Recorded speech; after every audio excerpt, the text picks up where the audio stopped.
So we're live. Yep. Alrighty. Alright. So we're here with the patch 829 breakdown. We're going to go over some patch notes. Here today we have myself, who's Karn.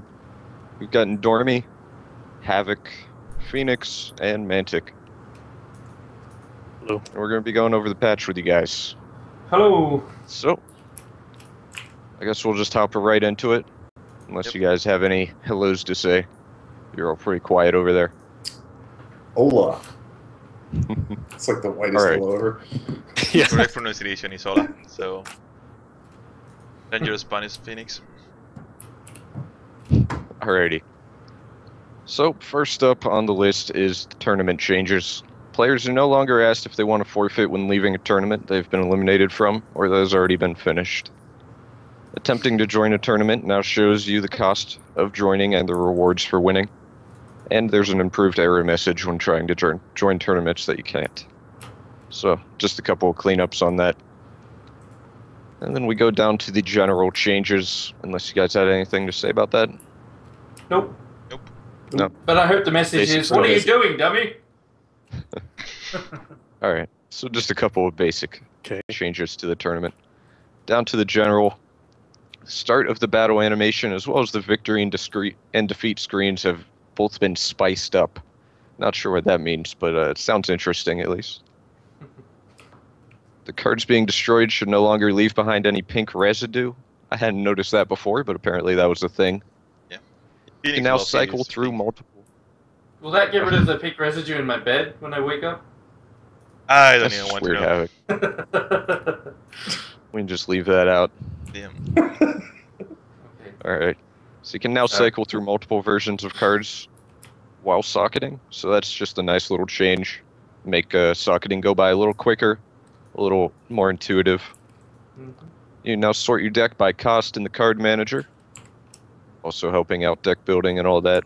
Hopefully that applies to drafting as well. I know there were a few things that the regular card manager had that the drafting didn't have. So hopefully that's all gone through. Deck stats now have a cost threshold breakdown and all that update in real time before you save your deck, so you can do it while you go. Reconnecting to a game should no longer prevent you from seeing the cards in your hand prior to the disconnect. So that's super helpful. Because, seeing your cards is kind of a big part of the game. Just a bit. You can now delete sent mail that's sitting around in your mailbox. New logo while the game is loading. Well, excited to see what that is. Always like some new art. Mhm. The failed to start game bug has been squished. I'm wondering if that's referring to the coin flip bug. Yeah, that's a You good guys flip think bug. that is? Yeah, I'd say so. Assuming so. Hope so. That'd be nice so if they that's- finally figured it out. Yeah, it would be nice if they did finally figure it out. They said they've gotten rid of it before, and it still came back every once in a while. Mhm. So hopefully it's gone for good, though. That means that the tournament Players will shouldn't- have to shouldn't shouldn't back now. In general. Players will have to accept the terms of service the first time the game is run. It's going to be a lot of trouble for some people. Have to read through all that. Oh no. The thing is that you don't even Header want removed to, from- to read it. Because the terms of service Wait, are I bad. have to read through stuff and before I... Oh no. I want a That was a refund. joke. No, but you Nobody's don't want gonna to read read through through it. it. All the terms of service are pretty draconian. Every game, so. I can't do that. I need to get a refund. Can't do that. Alright, so the header is removed from the card manager screen. Other frames increased in size, just so you can see your stuff more easily. Hopefully they increase the size where you actually see your deck, so you don't have to scroll down to see all the numbers, even if you have 2 lines of cards. Yeah. Yeah. So that's that'd be definitely Yay. very nice. Sounds like that's what they did. Yeah. Updated names for the starter decks, so it's not just your generic names, I suppose. Updated descriptions as well for the starter decks and booster packs. Fix the navigation bar in mail and the friends screen. It's no longer possible to accidentally mulligan multiple times by clicking the draw again multiple times before the mulligan goes through. So that's That's nice. a good one. That's really nice. Yeah, you don't. No you don't queuing click up it 6 once and- mulligans. Yeah, I definitely had it before where you just had a little bit of lag. So you hit it once, you wait a few seconds, doesn't do anything. You hit it again, and then all of a sudden you mulligan to 5. To That was 5, never I'm all to fun for 1 anyone. twice. Yeah. Maybe I'm not quite as impatient as you. Oh yeah. I just smash the shit out of the bottom. So The last general change is the delete button will now delete the currently open message in mail. So just a bunch of nice UI changes, hopefully make everything a little more intuitive, a little smoother just going through the client. Good changes overall. And now on to the exciting part, the gameplay changes. And this is what we're really all here for. Up first, the 0-0 guys that are, 0-0s when they're in your hand or in your deck and all that, no longer immediately die when put into play with Eye of Creation. So that's Briar Legion, Ozawa, High Tomb Lord, and the Kraken. So that's obviously a good change. Everybody's been wanting that. So I know a couple of people wanted to do some Briar Legion Eye decks. You might find those people that want to put their Krakens into play off their Eye Creations. Release So the that'll be nice Kraken. for those guys. Yeah. Definitely going to be releasing some Krakens. I don't know if I will, but somebody will. Hopefully. Next I up, want to see a Kraken in a main deck of the top 8 this weekend. That, you better put that it in. achievement unlocked right there. Make it happen, Mantic. I'm going to put one in my Mono Ruby deck. And then Besides- just hope I don't draw it. Yeah, there you go. Pro Deck strats. thinning. It'll really mess up my opponent if they use Relentless Corruption on me. They'll have no Yeah, idea but- what's going on. But yeah, winning is next about sending a change. message. Yeah. Shadow Grove Witch will no longer affect non-troop cards. Shadow Grove Witch was the 2/4. It does -2/2 to a random card in your hand, right? Yep. Yeah. So it no longer affects, say, if you want to put it on an incantation, like if it randomly hits an incantation, that incantation won't have -2/2 once it eventually turns into a creature. I believe that's what they mean by this. Yeah. It only affects troops if they're troops while in your hand Yeah. at the moment that they got hit. That makes sense. Next Right. up, troops. Troops have been affected by Dream Dance, now will properly trigger when you have no cards in hand. Previously, whenever there was a draw cards and discard effect, if you had no cards in your hand, the effect didn't usually work. So they just fixed it, so that's working properly now. And the activated revert effect of Bolt Paw Wizard is no longer permanent. What I can get out of that is it probably lasts until end of turn, the reversion. What do you guys think that means? It may have I just feel been like- backface. Yeah, that could be, but that seems kind of awkward. I'm wondering if maybe there's some sort of bug last patch where your reversion wouldn't allow you to add any more modifiers to that troop. Like That's what I'm assuming is. that's what Oh, I'm that's what it assuming. could be. That's a big assumption, but I'm assuming that's what it means. Because if it's just reverted to end of turn, that doesn't make any sense. Like Yeah, it's kind of Either it's free, or Worthless. like you don't have to sacrifice a troop, and it's that. But yeah, it's still yeah, a bit weird. yeah, you're sacrificing a troop still. I think so that wouldn't make any sense. Just to you kill their honey cap or whatever, but Yeah. the Jadim is only temporarily reduced. well. I guess I don't Get know. onto that Jadim later. Oh yeah, yeah, Yeah. he's been changed, so that Um, would be effective. We'll get to that in a little bit as we just go down the list. Don't want to go hopping around and lose our spot. Hopping So around. next change, Yeah, Shanair. Yeah. unintentional. Oh. Next change, Bird of Plenty will now be able to trigger more than once per game. I didn't know about that bug, but apparently that was the thing. Yeah. It was Bird a of Plenty thing. was Yeah, only triggering I noticed once. that with an opponent where like he was only drawing the one card. I was a little disappointed because I was hoping to mill him. But what's interesting is after that a bug occurred. I was playing my dumb dredge deck that I created, and I was running the Dream Dance, and after that I couldn't draw cards off Dream Dance. So Yeah, it makes kinda some like, weird bugs. That is odd. it was an Unless interesting you had bug. no So cards in basically, your all hand. my troops said as an additional cost discard a card, which is pretty awesome. Nice. I didn't win that Good use game. of Dream Dance. Alright. So moving on, setting life does not count as life gain or life loss now. So immortality, for Yeah. example, will no longer be affected by Ember Spire Witch. You'll still go to 10 life. That's an interesting change. I that believe one that already that's did certainly that, different from Magic. It looks like they're just trying to change up a few things. Yeah, that's interesting. So it means like also using that card won't like affect things like Paladin, etc. That's kind of interesting. Yeah, that I is. never tried that with Paladin. That'd be interesting to purposely kill yourself and then use that card Oh yeah, to soup up. yeah. with Get Paladin. yourself below 10, and then use immortality to gain life. That'd be interesting. But that does make immortality and other similar effects better against Emberspire Witch and all that. So that'll be a little more counterplay to the Mono Ruby decks, if we needed any. Troops return to play from the graveyard, with targeted effects now trigger when this comes into play effects of the returned troop. So that's obviously a great change. Been looking forward to that. Stuff like getting back a Buccaneer with Uranaz or something like that will trigger the come into play effects. I believe some of them were working previously already, but not all of them. So it looks like all of them should be working now. Next up, using Bolt Paw Wizard's reversion ability on an unmerciful tormentor no longer locks the game. I also wasn't aware of that interaction. Quite an unusual interaction, but certainly, of course, don't want anything locking up the game, so a great fix. Yep. Next up, Cerulean Mirror Knight will now properly inspire troops from the graveyard when Blessing of the Fallen is in play. Blessing of Good. Fallen, of course, being Very good. the enchantment that lets inspire troops inspire from the graveyard. So that is Yeah. obviously a good That's change that's a as boost well. for Mirror Knight. Much needed Yeah. boost.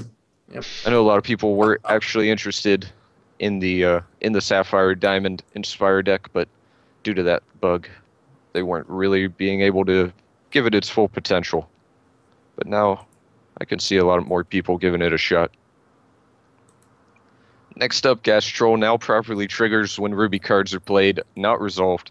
This is something, at least I know for sure, that I've been waiting for months. Absolutely. It's what should have been happening the whole time. Yeah. But Either yeah, way, this is a good one. Well, Gastrol Sure. wasn't fun, Yeah. basically. So yeah, just opens up a few more options and gives you a little more play with the Wild Ruby aggro decks. So just overall good. Next up is something that's been debated on the forums a lot, but anybody who had played Magic knew this was going to be coming down the pipeline eventually. Stone Skin can no longer target a card that is targeting a different card in a zone other than the war zone. E.g., you can no longer interrupt a counter magic on your troop by giving it Stone Skin. So all the people, freezing up games and arguing that they should be allowed to Stone Skin the counter magic are now proven wrong, and Stone Skin should be working as intended now. So that's a fantastic fix there. Yeah. Anything to say on that one? It's good. It's a long time coming. Yeah, it's been a while. And next up now we're going to go to a lot of balance changes for individual cards going down the lines. And the first one on the list is one of the ones that I'm more excited about of these changes, in fact. Royal Falconer now costs 4 down from 5 and has 1 defense down from 2 to sort of compensate for that change. I think this is going to make a huge difference for the Falconer. Going to make him a lot more playable and constructed. Really lets you curve out a lot easier. And of course, getting to 4 mana as opposed to 5 in an aggressive Ruby deck is a world of difference. I think it's going to make huge plays in constructed. What do you guys think about this? I agree. He is really, Yep. really, Yeah. really strong. And now that it's a 4-drop instead of a 5-drop, especially with the amount of 4-drops we had on Ruby before, and the amount of 5-drops we had on Ruby, it really helps that. Because if you wanted to play 4-drops in your mono Ruby deck, you pretty much have to play Soltog.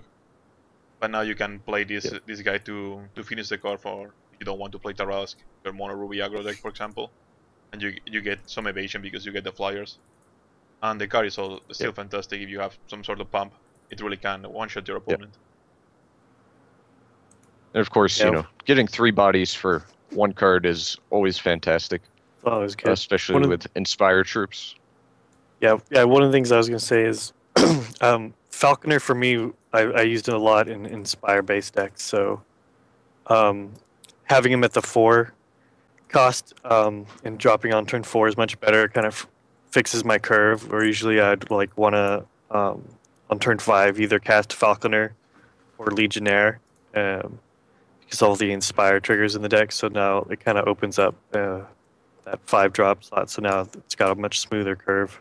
Go Falconer into Legionnaire now. They don't compete for the same slot. Smoothing out the curve is always fantastic, of course. I think it's Indeed. going to make some pretty big plays in possibly a Ruby Sapphire deck now, with Mentalist, Mirror Knight, and of course Pyromancers, stuff like that. Mirror Knight is really, Gonna be really good pretty with big. Falconer. Yeah, I Yeah, really like for Ruby sure. Sapphire humans. It's pretty neat. I'm excited to give that a try. The Royal Falconer being a human himself as well. Yep. Going to be fun.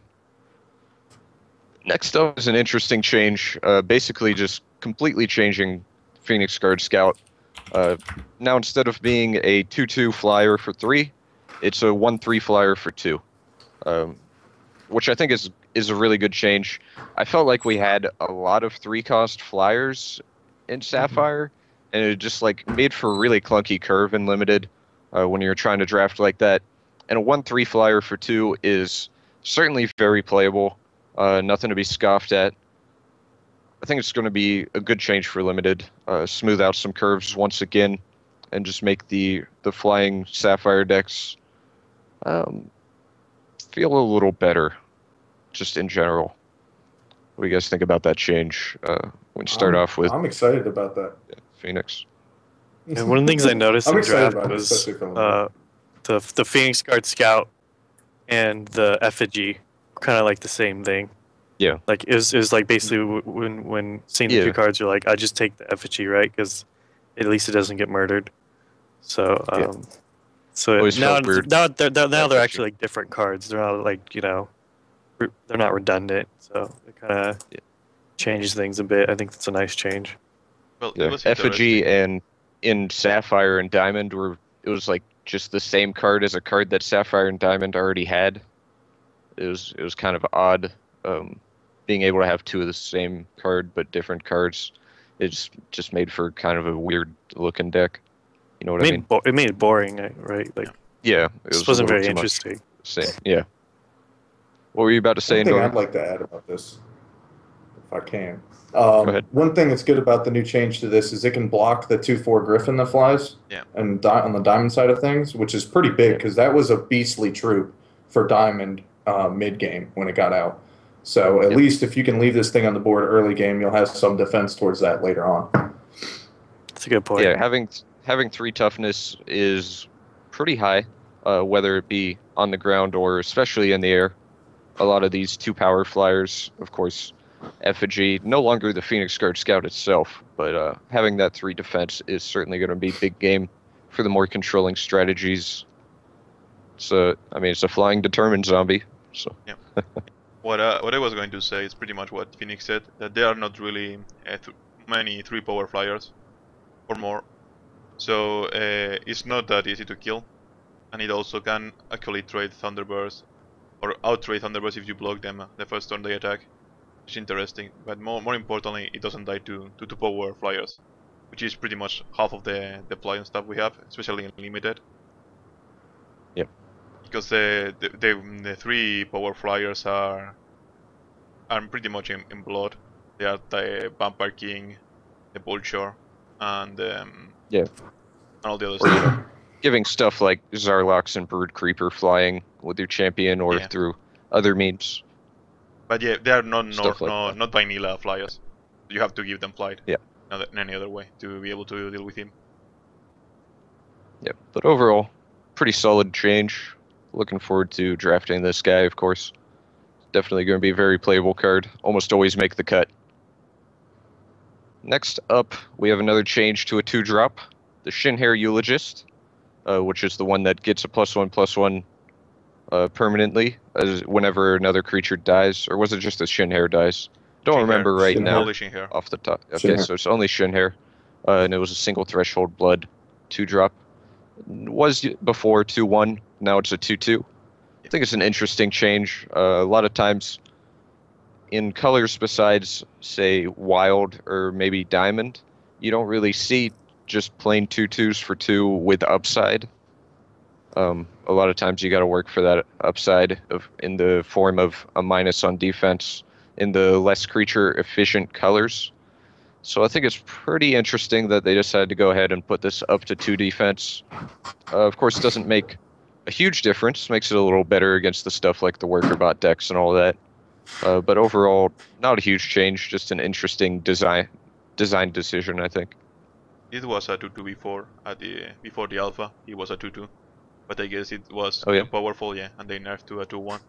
If you watch the mock-up games they had during the Kickstarter, it was a 2/2 instead of a 2/1. I didn't know that. So it's interesting to see this change, but now it's really decent. It's the 2/2 Yeah. for 2 is, you said, not really. We don't really have a lot of them. So And of course, makes it a lot better against the burns and stuff like that. Makes it so you only have to sacrifice 1 Shin Hair in order to get it out of burn or rage fire range. Yeah. And all that good stuff. Of course, makes it a lot better in combat.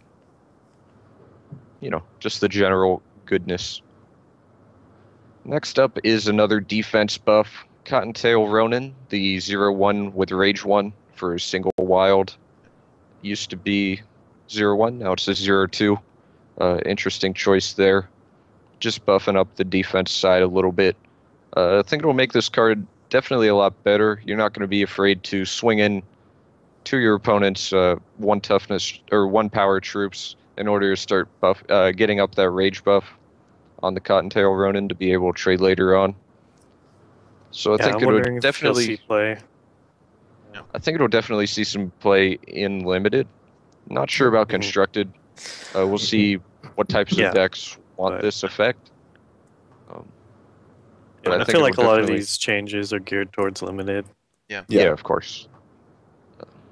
when I read the patch notes, well, not the patch notes, but the preview, and they talk about Shin Hairs, I thought about this guy, and I thought that he was going to become a 1/1 instead of a 0/2. Because becoming a 1/1 Honestly, would also being a pretty decent for Tiago. Yeah, that also would have been great. I mean, Either he still way, dies, but I mean, either way, it's a great change. Either a 1/1 or an 0/2. They did decide to go with the 0/2. I think this makes it a little better in limited, but a little worse in constructed. I mean, as opposed to the 1/1 change that you had talked about. I think that would have been better for the constructed environment. Having that extra power is a little more important, but having the extra defense in limited is sometimes more important. well, I don't really agree with that because the mono wild decks are mono wild aggro decks in limited are quite strong, and they were like in good 1-drops because you have the Howling Brave, but it's meh. So if it was a 1/1, you could have a 2 power, pretty much 2 power 1-drop with the Ronin, so you could go Ronin, Ogre, and then whatever. And it Oh yeah, would have that'd be been a pretty beastly curve for limited. yeah. So I that's do probably agree. why they went with the 0/2 instead of the 1/1. Well, pretty solid change. Probably going to be drafting that more now. I don't think I ever played it in a round of limited before, and now I'll give it a chance. Yeah, I like that now Anybody else? he'll trade with something more significant than a worker bot. Yeah. That's the best thing about it. I think with these changes to both Eulogist and Ronin, they're definitely aiming for Shinhair to be more viable in limited for sure. They want some people to actually draft the Shinhair tribal instead of, drafting it and then losing to anybody that plays a 1/1. But yeah. Next change up is Elite Battletech now has 4 defense up from 2. That's a pretty big change. So the Battletech is now a 1/4 instead of a 1/2. Still a 6-drop, so not great stats for a 6-drop on its own. But that is the guy that makes the 2 worker bots when he enters play, and you can sacrifice 2 robots to bounce an opposing troop back to its owner's hand. So maybe a bit more playable. It's not now. opposing, it's a bounce a troop. I Right? think it's No, only they changed it to opposing. They changed they it to changed it. opposing only. Yeah, it Yep. used to be Oh, any, man. and I was actually a fan of the card when it was any. Yeah. Because he could I bounce agree. himself or save your own Yep. troops, all that stuff. Right. But then they changed it to opposing, and it's just basically been unplayable since then. I was pretty Right. disappointed with that change, to be honest, because he was already like really fringe, and then that happened, Exactly. and it was like, what? Well, Yeah, It was pretty At least you don't interesting. pay 6 and then get blown out by a 1 cost burn. No, but before was so at least now he has interesting 4 defense. with, for example, the Guardians to play around Extinction. You had a Guardian and this guy. You Yeah. can bounce your own Guardian when they play Extinction, especially before when the blood decks were all rampant. So it was quite niche, but it could see some play. Yeah, solid change. Might actually see some more limited play now. I know I have seen a couple of people just like running 1 or 2 in their dwarf decks, and it definitely wasn't bad. If you got a bunch of leftover worker bots sitting around, you can bounce your opponent's big stuff, hold off a couple of turns to maybe find your Volcanon or something like that. Right. And if but- if you do have Volcanon, it by itself is 3 Yeah. damage added to the Volcanon after already activating it. 3 damage and an untap. Yeah. So it's an extra 3 damage to your already your first Volcanon activation in 1 card. Certainly not a terrible card or anything like that, and just getting a little boost. Next up is, it sounds like a subtle change, but it definitely seems huge to me. Zarlox the Broodlord, which is the 4-drop unique double blood threshold, 3/4 at the moment, is now a 3/5. Went up from 4 defense to 5. Pretty huge change here, I think, for having 5 toughness on a 4-drop, who already has pretty decent attack with 3 power, and of course has a very solid effect if it hits your opponent. Definitely. I think this card's going to see much more play. It was kind of a fringe card earlier. Nobody was really playing tokens, spiders, that kind of thing. But now it's got some beef to it. I mean, it's blocking most of the stuff out there. Yeah. And it's never going to be a bad situation where you're trying to decide between dropping a Zarlox or dropping something else. You're probably going to drop the Zarlox. I It think, definitely makes it so you have a bit more of a decision between running Zarlox or Vampire King now, I think. Before it was just like, well, I'm going to run Vampire King because that seems just straight up better almost every situation. But now with the 5 defense on the Zarlox, it'll actually make you think about what 4-drop you want to run in your blood deck. So I think it's a good change for the game. One thing I like Even is if- that Zarlox is going to be real strong. an evolved Ragefire can't kill it now, which is very nice. Yeah, it's going to be really hard for the blood decks to deal with this. For the Ruby decks, excuse me. yeah, pretty much Right, it survives every 4-drop in the game right now. For example, it can block the Vampire King. Well, it cannot block, but it doesn't die to block by the Vampire King. Doesn't die to a block to Soul Suck. It can block the Hydra at least once, and pretty much all the other 4-drops doesn't die to them. Which is really good. All right. Prepare you guys. Prepare yourselves. I'm gonna make a bad pun, but I think Zarlox should be nicknamed to Zarmixalox. Why? Zarmixalox. I do not. Why? Yep. No. Zarmixalot. What? No. I like big butts. What? Can I lie? Oh, okay. Oh, I get the connection now. Eh. All right, it's a bit of a stretch. Too early in the morning Uh, for this shit. wasn't sure where I you- told you to prepare yourself for a really bad pun. I think you finally got Havoc to talk for like the first time. Zarmixalox. Oh. Oh yeah, I got Havoc to break his vow of silence No, I was AFK for a few at minutes. 4 in the morning. Yep. I'm like dying. That's pretty horrible, to be completely honest, but maybe. Probably not. Thanks. Hmm. I aim to please. Anyway. Next change. Christ Squirrel Titan now has 4 defense down from 5. So a little nerf to the Squirrel Titan. Was a 4/5, now it's a 4/4. It's going to make it a little harder for it to trade with things. No, not Or trade, rather, to not Eat die. things up. It's going to Yeah. make it Yeah. easier for stuff Yes. to kill it, Yeah. obviously. 1 less defense. Not sure if it was really required to have a nerf on the Squirrel Titan. There are I think it so was many in a pretty good nerfs spot as on it WoW was. I right think now. it's probably so you can't just eat Guardians for free and get Yeah. get away with it. They didn't want that, Yeah. so Yeah. it's probably something to do with that. I think Figured that's that was the connection. the We only had not connection got there. down there to the Guardian change yet. I guess we can go ahead and say the Guardian change since it is just a line or two below. Eternal Guardian now has 4 attack and 4 defense, down from 5 attack and 5 defense. So Huge. Which was needed, Obviously, pretty much. Guardian's going to be a lot easier to deal with burn. Now you only have to 2 for 1 yourself instead of 3 for 1 Yep. in order to deal with it. Or a second rage And fire. yeah, or second rage fire.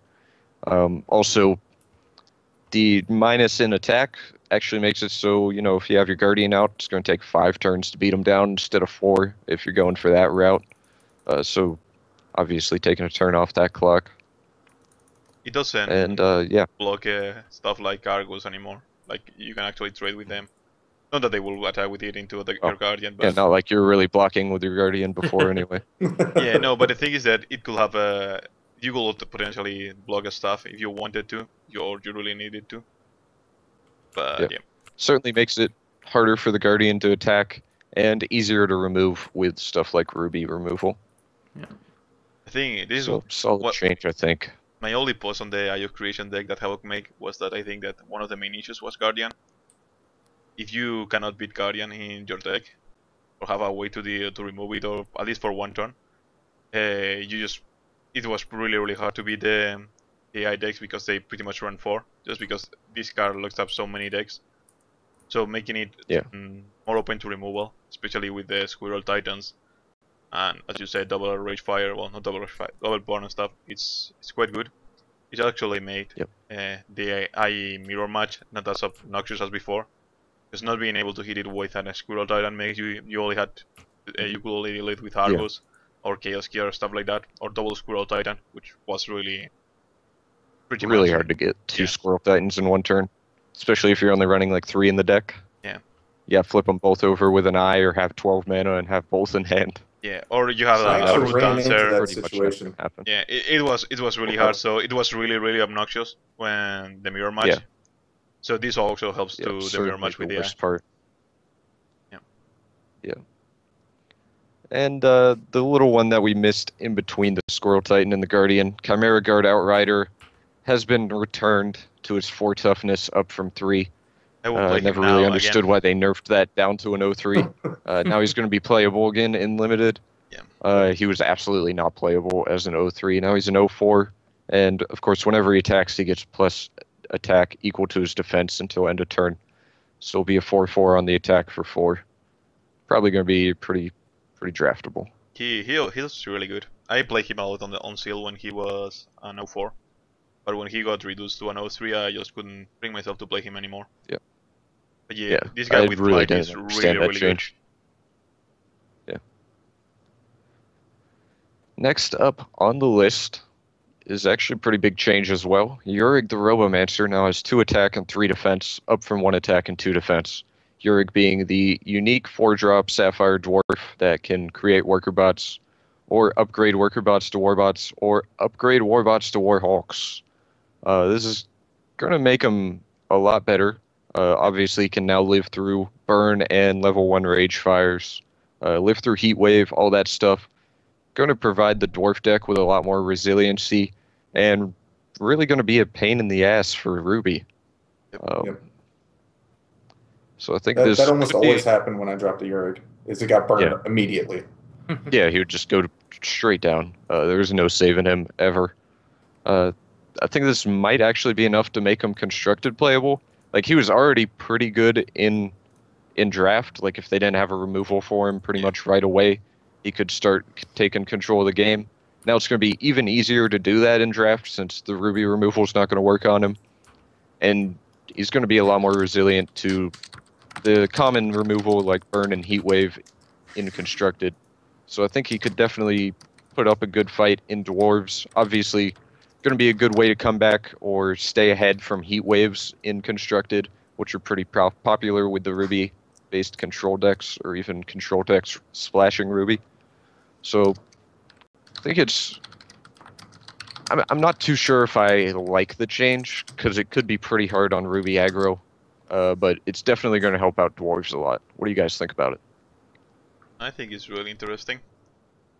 It's amazing that they're buffing dwarves. One of the things is that we didn't Nice see to the see. print of the Fork Lightning on this set. So all the 3 toughness creatures or all in the decks that you have, like this one that you had the dwarves that you could like potentially 3 for 1 with the Fork Lightning, is not there. It actually makes all these buffs much more important. As pretty much you can only have burn or just the threshold removal spells like Terrible Transfer and Ruby Lance to deal with them, and not many people want to run those. So Yep. because you have to So I think it's remember going to see a that lot more play. you have to remember that Yeah. inner conflict or repel is not an issue with these kind of creatures, Mhm. because they are not going to attack ever. Yeah. So yeah, you still have Solitary Never Exile because that attacks deals and- with everything, but Yeah, I think the most important part about this change is before, when you were trying to run Sapphire Dwarves, you always took a look at Yurik in the deck manager and you kind of said, I probably wanted an artifact of some type to take that slot, like a Drew or something like that, as opposed to Yeah. playing Yurik. Now you can Yurik's throw in just 2 gonna of them die. and not really Yeah. feel like you're hurting yourself. Yeah, Drew's more resilient to a burn than Yurik ever will be. So, Yeah. Just a little bit. just a smidge. But yeah, should be a good change. Definitely going to help out Dwarves.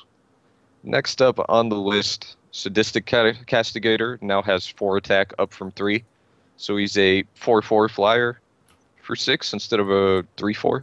Yep. I think this has to do with Still- the Eternal Guardian change. Yeah, that definitely could be. Or they just might be wanting to give him a little buff. People were kind of excited about him when he first came out, but after playing with him for a bit, they realized getting that triple threshold, and of course him being a 6-drop 3/4, didn't really always. It didn't pay off very often, unless you like got your opponent to flip an Argus or something. that has happened to me. Yeah, I I saw that one. actually on That's video. why. Yeah. Not surprised it would hit Endormi, probably Yeah. running Argus and 4 Argus and No, 4 the thing is, it was a Highlander match, so it was It was just playing a 100-card deck with all singletons. yeah, And and the I drew first the turn, Argus. his opponent put out the Castigator, he drew the Argus. Yeah, and it was at 11 dice. So yep, Yep. It was Awesome. insane. Sounds It like was, Destiny. it was during a show match, because they were both pretty much out of the tournament as streamers at that point, so they were Yeah. playing their last pool match. and I had So Immortality it in was my hand pretty too, hilarious. but it was just dead. Fantastic.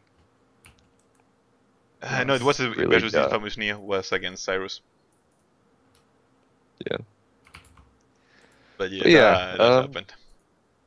Not a huge change. I don't think it's really going to impact how much people played Castigator. It's just going to make Castigator, people who already played him, make him slightly better, of course. Yeah, because but you cannot really reduce the cost of that guy. Will be too good. yeah, this change isn't going to like draw people to playing him more. It's just going to make the people who already played him a little bit happier about it. Yep. I think Yeah. that's how it's going to work out, at least. Yeah. Yep. So, next change is pretty big one. Slaughter Gear, the Renegade War Factory, was previously a 3/6 for 6.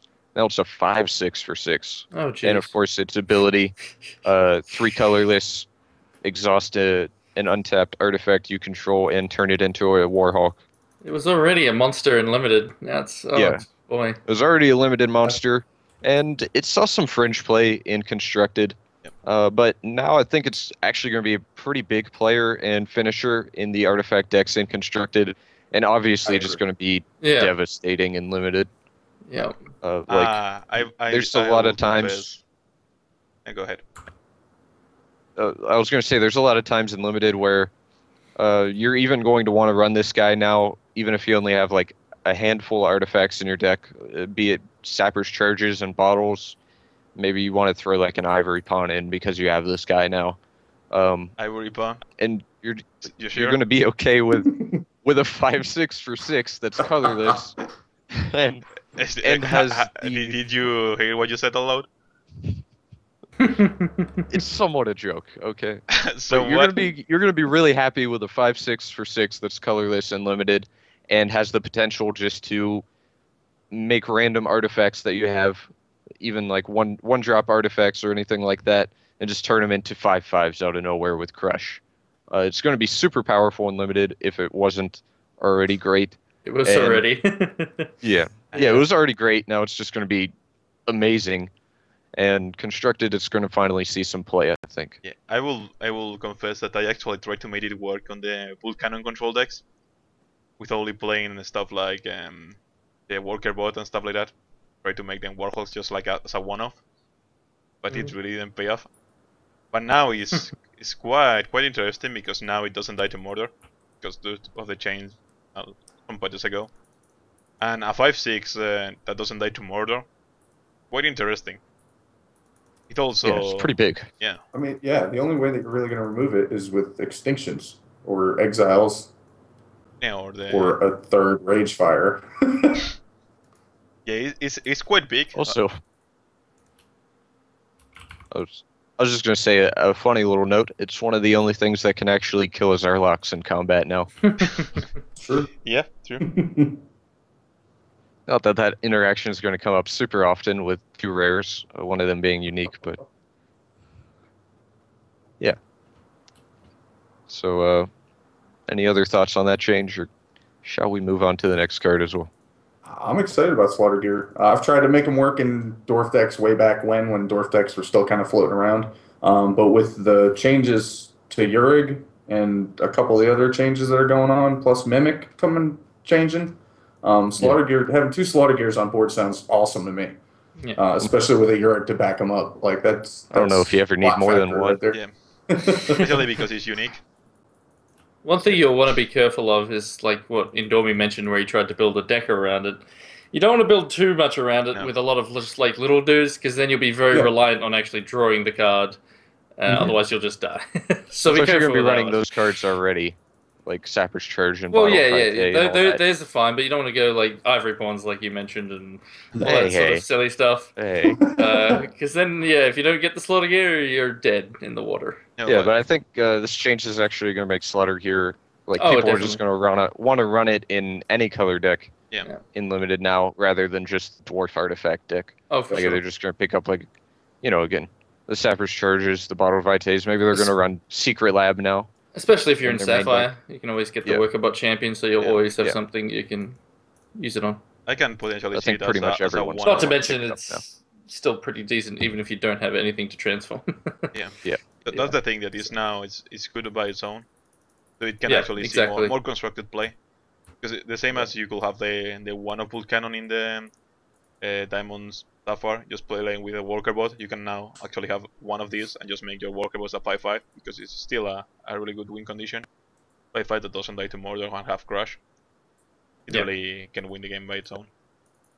The thing that it doesn't exhaust itself means that you can potentially attack and then create another Warhawk. So, although that one cannot attack. A lot of upsides. All right. So moving on to the next change, I'm sure a couple people will be happy about this. I know it has a small cult following, even though most people don't like it. I suppose we'll hold on for a second here. I agree. But okay, so the Prophet of Lodogan and the Echoes of Lodogan, which he spawns, now have 3 attack up from 2. So he's going to be a 3/3 instead of a 2/3. And of course, this is the 7-drop Sapphire card. When he enters play, you spawn 3 copies of him, which are his Echoes, of course. So now you're going to have 4 3/3s as opposed to 4 2/3s, which is pretty big difference. It's going to make him a lot more playable and limited, I think. Still don't know if he's going to see play in constructed. I think we just have some better options at that cost. But Smith modifier, man. Smith Trucks modifier. obviously, just straight better. Yep. It might see a little bit of play now. Yeah. Anyone? No, I mean I It's- agree. it's still- It's a buff, but it's more of a like especially with Cosmic Transmogrify, more for the fun. I don't even know Definitely if I'm fun card. comfortable saying it's a fringe But I mean, card. he is good, and obviously, if you do an Inspire deck, it can be very nice. Like Not if that's you the were to because though. do, If it was yeah, I mean, there is different, better things generally, so it still can. Like if you're doing a tri, like eventually you're going to be able to do tricolor very easily. Like you'll have a lot more things to. We've got a decent amount of ways to fix colors. But you could potentially, Blessing of the Fallen, Inspire, and then you get this guy out, and then all of a sudden, you're just yeah. The thing is basically that win the the problem game. with him is the 7 cost is not the effect. Yeah, I mean, If it was it's like I don't know still- 5 cost 1/2 or 2/1, that makes 4 copies of itself. Probably see much more play. Yeah. Well, I'm saying this would probably be overpowered that way, but the Probably problem just with him going is to be a this. limited bomb. Yeah. Never see playing constructed, but be an okay limited bomb. Especially if you have a little ramp in your deck. Maybe if you're Wild Sapphire, or if you pick up a Hex Engine or something like that. Mm. But aside from that, probably not going to see much play still, it's fine. Yeah, I mean the thing is that Um, if you make it really good, it's really obnoxious to play again, especially if they have some kind of bounce effect or whatever, because they just keep replaying it and replaying it and replaying it, and it's really Yep. really obnoxious. So it has to be high costed, but If you gambit it, yeah, a yeah, little win more there. But Somebody's gonna do anyway, that. Yeah. yeah. on to the next one. We have Sensei the Wounded Petal, now costing 4 down from 5. That was the 3/3 5-drop in Wild Shinhair. When it enters play, you gain life equal to the number of creatures you control. So this is actually a pretty big change. The card saw a little bit of play before, maybe as like a 1 or 2 of in the Shinhair decks, usually as a 1 of, and maybe some play in the limited environment, mostly in the sideboard. But now at a 4 cost for 3/3, that's already decent and limited, and it has a pretty strong ability if you can get it in the right deck. So I think it's going to be actually played quite a bit now, at least in limited, and you might see a few more copies in constructed, if not too many. Yeah, I think it's a solid bump to limited. We'll see some people trying to tool around with the. I know there were a couple of months ago there was the life gain wild diamond deck. These paladins and scriveners and battle hoppers, and then this guy. It makes them a little more playable. You don't feel too bad about dropping a 3/3 on the board for 4 as opposed to 5. It's definitely a lot better. I think it's going to make the wild diamond strategy in limited better as well. If you can pick up a paladin or 2, it's always fun to go for that little life gain synergy. Yeah. And this is going to be a playable card on its own right in limited, and it's going to be even better in that deck. Yeah, it's pretty much only limited, but now you can actually run it because it's a 3/3/4/4, and just for the life gain effect, which was not Yep. great because you can pretty much not the game more than I 3 believe to 5. it is single threshold as well, right? Yeah, I believe it's single I threshold. believe so. I think so. Makes it just a bit more playable as well. Now, on to the next one. Dream Dance got a buff. Now costs 2, down from 3. I know a couple people are going to be excited about this one. Dream Dance, not the most popular card, but certainly a couple people that want to make it work. It's an interesting card. It is the basic action. You play it, all troops in your deck, then gain the ability. When you play this troop, you get to draw and discard a card. So All it lets troops you cycle through your currently deck in your pretty deck. rapidly. That's Yeah, okay. currently in your deck. I got burned by that when I tried to play it with Yeah. the Spectres. If you go ahead and make some specters Yeah. after you cast it, those specters aren't going to have the buff, of course. Or if you put Pack Raptors in or something. But other than that, it's going to buff all the troops in your deck, and it's certainly a unique effect. Has a lot of interesting uses to it, but at 3 cost it wasn't really playable before. It's still going to be debatable if it's playable at 2 cost, but I'm sure a lot more people are going to try it out now. Especially with Yeah, Sapphire was just flooded with 3 drops. It Yeah. just didn't have a place in that deck. Everyone was flooded with 3 drops, to Yeah. be honest. Yeah, that's true. Yeah, 3's the So many magic 3 number. drops on this set. Yep. So I guess that one's a pretty straightforward change. So we'll just move on to the next one. Mimic now costs 2, down from 4. This is a pretty big buff to Mimic, which it needed after the last nerf that they did really hard to Yeah. Mimic. Because Yeah. previously, was a 4 cost, and it was just clone. You copy a creature on the battlefield and put it onto the battlefield. Then they nerfed it to copy the creature and put it into your hand, so you'd have to cast the creature as well. And like that was really bad, really inefficient. Now it's going to be a 2 cost, and then it puts it into your hand. So might see a little more play now. Knocking two mana off the cost of it is a big difference, of course. I'm still not too excited about the card, but it can have its uses. What do you guys have any ideas for how this is going to be used, or you think it's going to be used? One of the things that is a little bit unfortunate is that this still doesn't copy the gem because it makes replicas. So no gems are copied, or it only copies the base stuff. So one of the things that you could actually like make it work for is if you have like one card that is super hate for a deck, like some kind of sideboard card, and you want to run less. For example, you want to run 2 copies and 2 copies of other card or whatever. You can actually make extra copies with this, so you don't have to run the full 4 on the sideboard. You can maybe run 3 and mimic, something like that, so you can open spaces on the sideboard, or just some card that is really good against the deck. For example, you are playing against control, you want a Colossus, for example, and you want to run more than 4 because the only way to deal with it is extinction.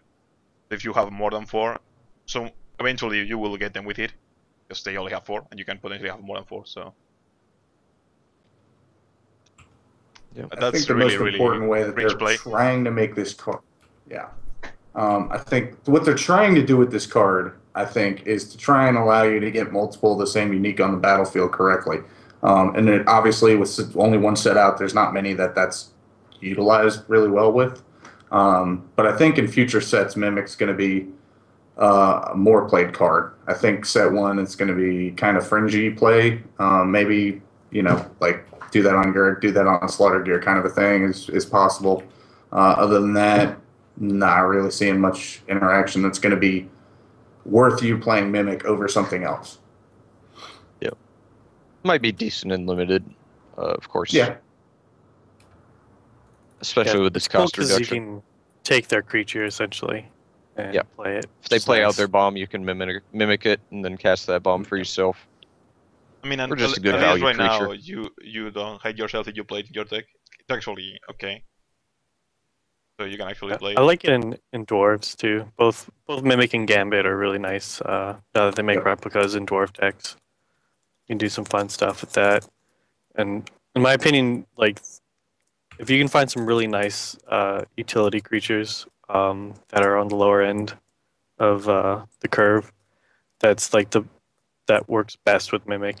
Being able to be able to play the Mimic and cast the copy in the same turn is pretty important. So like copying a big legend like King Gabriel, as awesome as it is, that's like a huge 8-cost investment that turn. Whereas like, if you need to if you already have like War Machinist in play and you just want to get a third out there so you can start triggering or comboing off with a dwarf deck or something, or copy like a Technical Genius, etc. That'd be good. So Yeah, the thing with Technical Genius is pretty interesting because if you had 1, you can go turn 2 Technical Genius and you can actually play the third one on turn 3 because it will reduce to 1 cost, as it will be a dwarf robot replica. So it will get reduced by 1, so you can actually play it on turn 3, which is really nice. yeah, the thing about the old Mimic being basically like a clone is it gets better as you copy things with higher costs, where this is sort of like the reverse now. Like the lower the cost of the card, the better the Mimic becomes. I feel so. Yeah, also I would have loved to make it 1 cost, but it was probably too good because if you, for example, was on the play, could potentially just make the same play as they did the last turn. If they play a bomb, you can just one more resource and play it again. So that would potentially be too good. But that's why they made it 2 cost instead of 1, which cost it a little bit, but it is understandable. Yeah, and dodging the unique rule would be pretty fun to see down the line to get more uniques. Yeah. Seeing one where you want to see like some sort of like static ability that you can stack. Maybe even do something like copy like things like lords, things like that would be pretty sweet. Yeah. Yeah. definitely. So you can get yourself a nice little wild Sapphire Shinhair deck. Copy those commanders.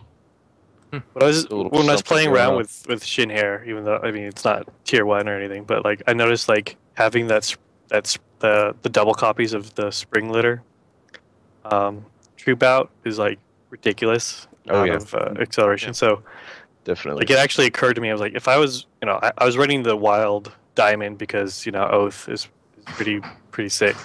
But I was thinking, man, if I had Sapphire in here and could splash just for Mimic, just so I can, it'd be well worth the 3 costs just to get a copy of the Spring Litter into play, just to go get that much crazier with tokens. But Yep. Well, my I personal think opinion, that's fact. I think that's about all we can say about Mimic now. Yep. Certainly Yeah, I think ran we're that good. one out. But it will definitely be good Next in up. Merfolk. I'll say I think it will maybe surprise some people. I think there's going to yeah? be some interactions that'll Yeah, be it's interesting. it might be underrated. Yeah, that are sure. not immediately apparent. Yeah. I can't think of anything just at the moment. I had some things I was thinking about last week, but yeah, I'm too tired to remember. But I If you reckon there will could, be. it probably wouldn't be underrated, right? I think Yeah.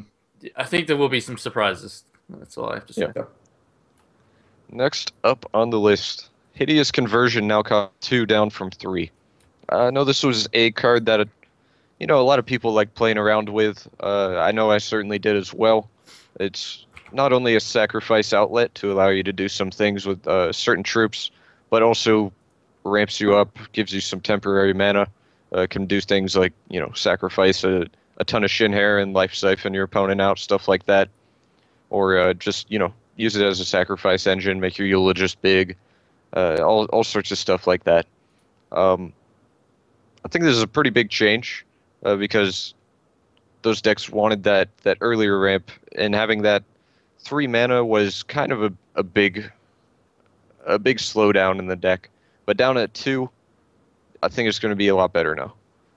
Is it still Probably double actually going to threshold, see though? some competitive play. It's kind of annoying. I mean, It was a single threshold before. was single threshold. Oh yeah, it was. Is yours was single Yeah, threshold? so it should still be single threshold. Okay. Mhm. I may be confusing it with Brood. That is double.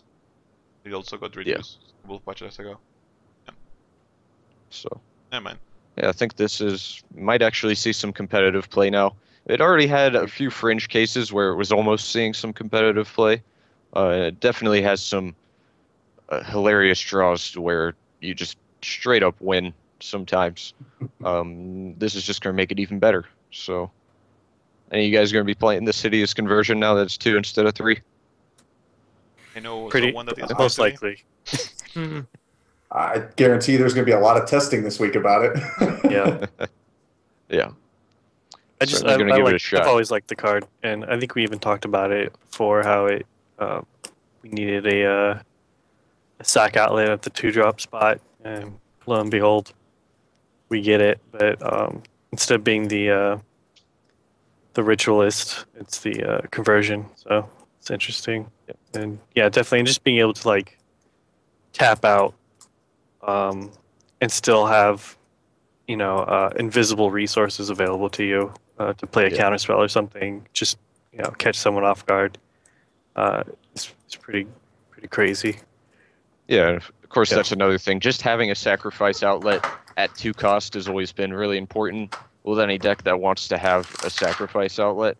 Usually 3, it has to be like really good in order to actually be playable. But at 2, there's a lot of effects that you'll just go ahead and take because you want a sacrifice outlet at 2 cost. It's also completely Just free. gets a lot of stuff done in the right decks. Also, yeah. Which is kind of important if you Yeah, want to go completely infinite free. with it in any kind of those deck. Yeah, I feel like a sack outlet. I'm a big fan of sack outlets. Like I was a big fan of the Ravager Affinity, and Yeah. I also created the Ghost Husk deck, which is all about sacrificing things and triggering hot mechanics and things like that. So like I really love sack outlets. There's just so much utility there, and being able love to do the value. combat tricks and things. So like, not even like sometimes I'll like I can see a lot of utility in Hideous Conversion without even using the resources. Just being able to sack things in response, like sacking your Inquisitor in response to inner conflict. Yeah. You know, or is just response to great. them using their Or in response to their, Venom Venom Scorn, Yeah. or and then also if I was talking about it a few nights ago, like when you have creatures like right now, Life Drain isn't as big a deal right now, but like Yeah. when you have people using a lot of Life Drain effects, being able Yeah. to block, declare blockers and then sack in response to negate the effect, or or stuff sacking like to terrible negate, transfer, sacking in response to sacrifice your transfer, stuff things in like that. response so they don't gain life. Yeah. Yeah, I really like how sacrifice outlets. There's just so much play to the decks with the sacrifice outlets in them. It really allows you to outplay your opponents. It makes the deck a lot more skill, as long as Yeah. you use your stuff correctly. Yeah, you can And- basically outplay people a lot more easily. Like I remember my favorite thing to do was to outplay Jates all day long. With Oh, yeah. using the sack outlets. People just be like, no counters for you ever, never. Certainly a lot of play to those decks. Yep. So, yeah, pretty good change. Looking forward to testing with it. We'll see if it's any good or not, though. But it doesn't have Yeah. to be good right now, but it's good for the future. Yeah. Interesting to play. It'll certainly be fun to continue messing around with as more and more cards come out in the game. Yep. More and more sets. So, next up is Inferno. Now costs 2 down from 3. Yeah, now the it's- play in the slot is even cheaper. Yeah, now Can't you wait to can. get 4 of these on board. Gambler's dream. Yeah, now you can kill yourself even faster. A turn faster to kill yourself. Yeah, still a terrible card. Please don't play this ever unless you're planning on losing. Please play this against me on this weekend. Yeah, Prove if me you know what's wrong. good for you, I never dare play this you. card ever. And I yeah, mean, it's not that bad. I mean, it can win you games out of nowhere. it's terrible. The thing is that you sacrifice so many consistency. But if, for example, you have a terrible It's deck, you can win entirely with Inferno. random. You can win with Inferno if you have a terrible deck. I'd rather just have a good deck. Oh and yeah, not that's run the thing. Inferno. Of course, I hate the card, but the thing is that you can actually all win I'm saying with is Inferno, Talaka, and Blinding Light. That's all I gotta say. The only time where I think Inferno is going to be fun is when we start playing some multiplayer games, and then you just want to cause chaos. Yes. But in constructed and limited one-on-one competitive, never play Inferno. The card sucks. So Just every turn, It's use straight up. that. And the Use thing that is, it would circle have every been turn. so good if it wasn't random. It would have been so damn good. yeah, if it wasn't random, it would be insane. It would be probably too good. Yeah. I mean, it doesn't have to You be just, that you way, just but use some kind a of effect similar circle to- of preservation and just activate it every turn, just in case it hits you. Yeah, that's a lot of mana. Just in case. Just in case. Oh, I hit you. Good. I still need to activate it because I don't think you can. You can't respond. Yeah, you cannot It's not respond like, to the oh, it's gonna trigger. hit me. I better respond. Yeah. Like you got to do it preemptively. So yeah. I don't know, like Great the thing combo. about trying to make Inferno work, even if you build a deck entirely around it to try and make it work, You it still can need to still draw just it as screw you. well. like not only do you need to draw it in order to make it work, but need to it like also a steal. still needs to hit your opponent, even if you don't care about it hitting you. Yeah. And I needs think to add what the happens- counters on your yeah. turn so it hits your Exactly. opponent for enough. Like Yeah. it's just gonna suck. Just The play thing the about slots, man. building a deck around the card is that you go from a card that like can really screw you to building your deck around it. So now you have a card that doesn't just screw you, but now screws your entire deck as well. Yeah. Because you're just building around it. Yeah, but I really like the card if it was something not random. Because putting a clock to... Then it'd be an entirely different card. Yeah, it would. Everyone would like I it. want Sulfuric Vortex just- or similar, so bad. Yeah. Magical burn, I would love it a be- Sulfuric Vortex. I agree. I will trade all And my for cards anybody for not, Sulfuric not Vortex. familiar with Sulfuric Vortex, is a 3-cost enchantment, or constant rather, and at the beginning of each player's turn, it deals 2 damage to that player, and players can't gain life with a double Ruby threshold. So that would obviously be very good for these Ruby aggro decks. Not But only unfortunately, for the- Inferno for the is Ruby not aggro that. decks, but just against control. It's a really good card against control. Yeah, against control, it's like, well, they gotta actually do something now. Yeah. They can't just sit back and they're on a clock. Especially how And with if how you get a few little bit of cons are damage removal on we them, have. you're ahead. Yeah. Yeah. I would love I think something like it's- that. I think it's minutely possible that in future sets you could throw an Inferno into a really heavy burn deck because you're going to have a faster clock than them, just going to the face, it might be able to work. But even then, it's still fringe. We Yeah, still even still then, it's lava- just like lightning it's bolt. just like worse than a speed troop or another burn spell. Yeah. Well, you have to remember You're that gonna have to wait. while you're building your deck around it, and to stop the damage from killing you, you also have to try and build a deck that also answers threats that your opponent's throwing at you. So good luck doing that. Yeah. Yeah, it's And not, like by the time not it viable. actually hits your opponent for like 3 or 4 damage, it'll be like 4 turns later if you're lucky, and you could have just like used a rage fire on them, Lightning bolt. Lightning bolt or to used a lightning burn bolt. to the ground. Yeah, you would have got more damage out of a burn to the ground, and it would have taken 1 turn instead of 4, and it wouldn't have hurt you, and you wouldn't have had to get lucky. Like you just tap your mana, and all of a sudden they did 4 damage. Like, well, yeah, I think I've gone on long enough Yeah. on how bad Inferno is. Next up is another change that everybody's actually excited for. Oath of Valor now costs 3, down from 4. Oath of Valor being the diamond constant that when it enters the battlefield, you name a troop that you control, and all troops with that name get +2/+2 that you control. So obviously really good with the battle hoppers or other token making things like zombies possibly. Make all your battle hoppers 2/3s. You can just make those constantly with your commander, or with your champion rather, and of course runs to the litter and stuff like that. Still Could- being I a 3 believe- costed +2/+2 is not that bad, even if it's a basic action. Yeah. So that's also decent. I believe this is actually going to be possibly making Wild Diamond Shinhairs viable. I don't know about you guys, but I mean, it is fast. Like I was running the Yeah. deck with the old Oath, and like I just, I think just wrecked a Yeah. wrecked the Even Eye of with- Creation player. I got lucky, Yeah, but I even with mean, the he was Fortoss, pretty blown away by how quickly Yeah. I was able to Mhm. just overrun him with Shin'Air. yeah, like just imagine going, runs to the litter into whatever, and then dropping your charge power on turn 3, and then all of a sudden, turn 3 you drop this Oath, and you have Yeah. just off of a Runts of a Litter and an Oath, you have 3 2/3s. Like that's not even counting playing any other cards in your hand. You could have easily dropped like a Ritualist of the Spring Litter and then a Runts on turn 2, and then maybe another 1-drop or even just a 2-drop. Like there's so many things that Oath of Valor is just insane with, and you get so much value It out opens of it. some nut draws, Uh, which are pretty hard to deal Yeah, with. really insane nut draws. Especially because it makes +2/+2, so it makes Heatwave non issue, especially against Battle Hoppers. They are 2/3s. Yeah. So they, Stopping it from any of your battle hoppers from dying to heat waves or burns or anything like that, pretty big. Also being able to swing into 2 power troops and not die, Yeah. pretty huge as well. Mm-hmm. Especially because all the Swift Strike you have with 2 power. I think we're going to see some Oath of Valor next weekend. Yep. Definitely. I think we'll definitely be seeing some of this deck. Not sure how much or exactly how powerful it's going to be, but it's certainly going to be there. It's going to be present. Hmm. Next change, Zombie Plague gets a little nerf.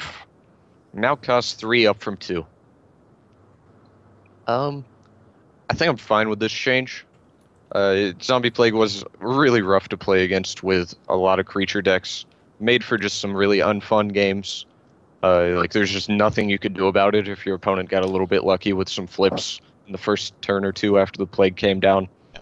At least this gives the aggro decks another turn to work with before they have to start worrying about those zombies, and possibly get you low enough to maybe burn you out of the game or get through with a little bit of evasion, or just straight up muscle through it with the attacks and maybe lose a few creatures. But I am happy with this change. I think Zombie Plague was a little too good in the matchups where it was good.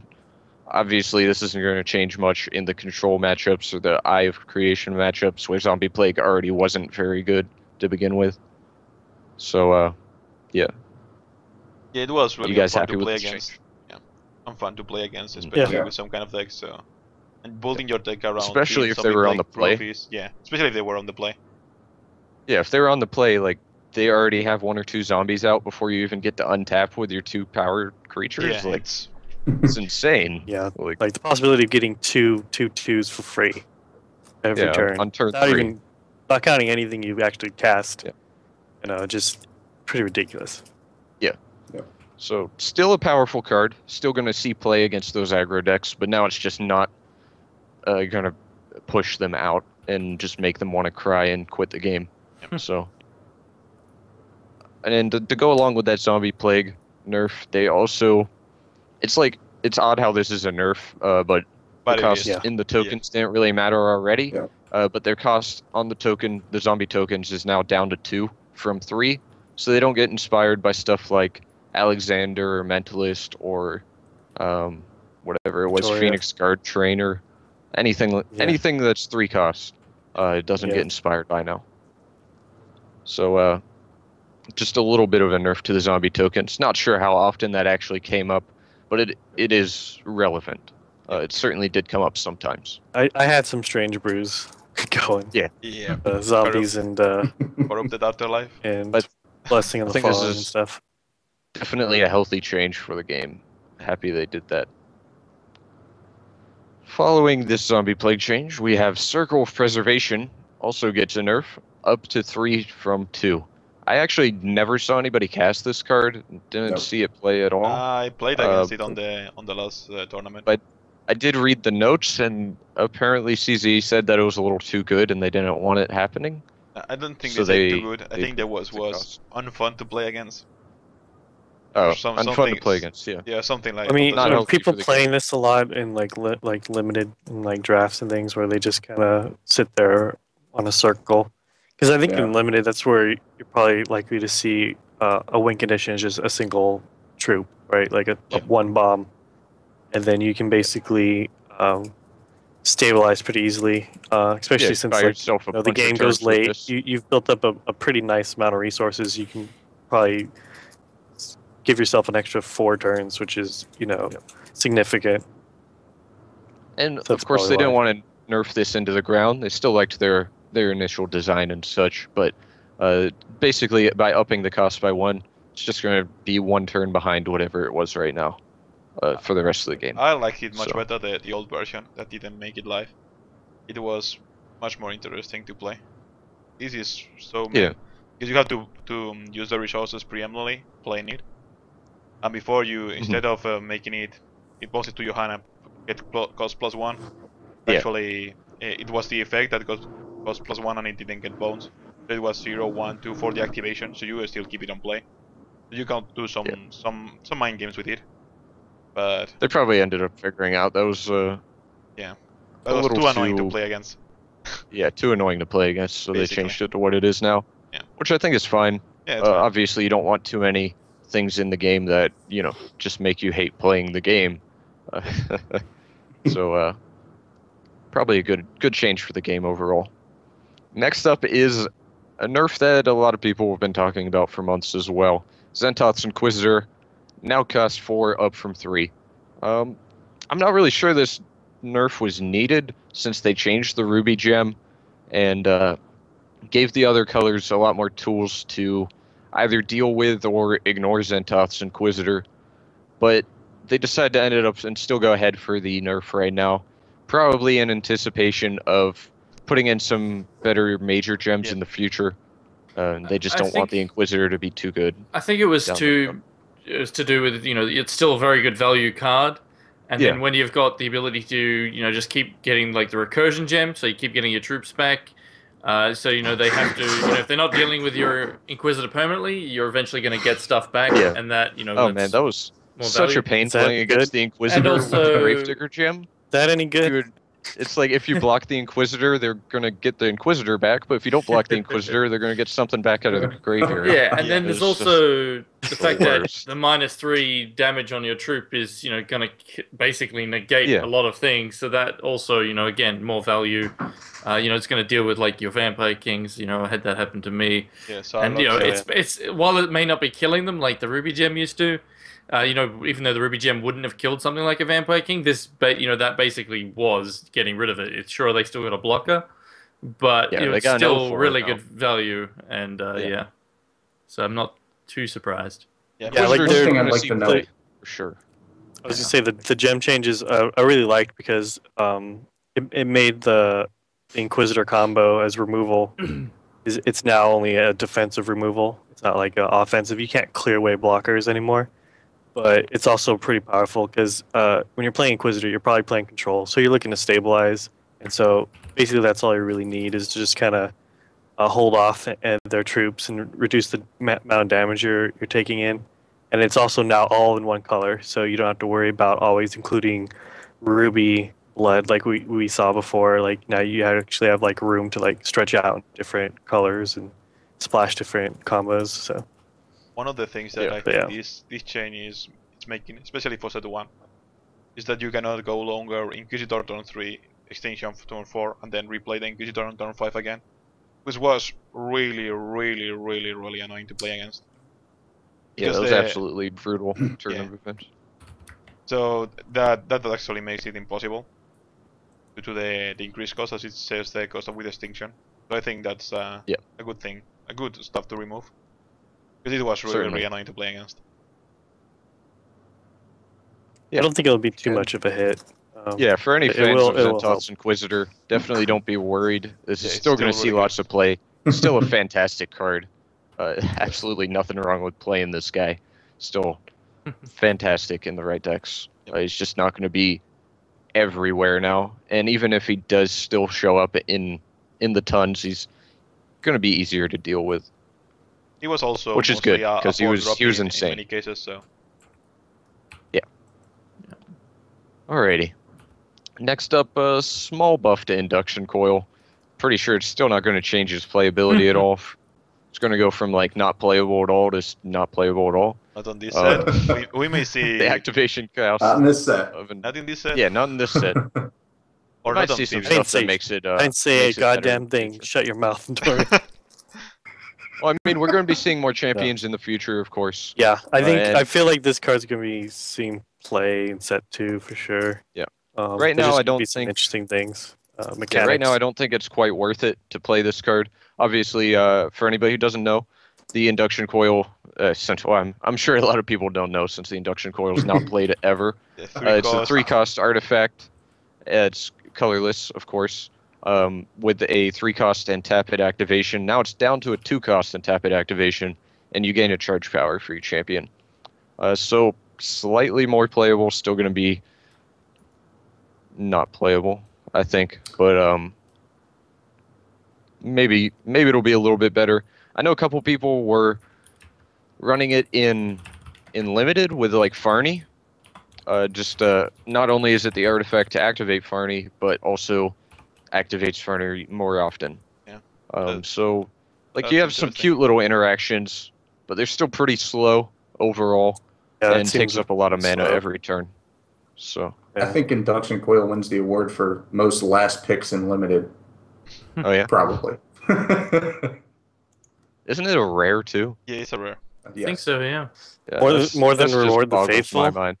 I have no idea why this card is a rare. I mean, the thing is that what they said on Yeah, the it's a on the little patch note is that they were afraid that it was probably too good, so they were really conservative, really went conservative with this card, and make it like you have to tap to gain a charge, and it's not like play 2 and gain a charge. Mhm. So Yeah, I certainly think fair. they may be way too conservative with this card, so that's why it doesn't see Yeah. any play. Mhm. But they know what they are doing. So in they're future they're sets, so- testing the waters. Yeah. Just lowering it down by 1 mana per turn. And who knows if we stay in the alpha for a little longer, maybe they'll lower it again. Not sure. But I mean, at this know, point, it's we'll- better if it doesn't maybe tap. look forward to it. If it doesn't tap, it Yeah. makes really interesting stuff. It doesn't Well, tap. That's ridiculous. If it doesn't tap, I That's- think. Yeah. that's a If it just little pay bit- 2, if yeah, it would just pay 3, gain a charge, that could be ridiculous. Yeah, that could quick. easily get abused. It's Oh. like Gazog go. Like Yeah. it's like Yep. who needs to draw a life siphon? I have one right. Yep. Yeah. Start doing it every Zog turn. literally every turn, all the time. Yeah. Yep. No problem. Or Venom Scorn every turn. Well, Kill all to your do creatures Venom Scum always. every turn, you need to pay That 12 resources, so that's way too much. Shh. Shh.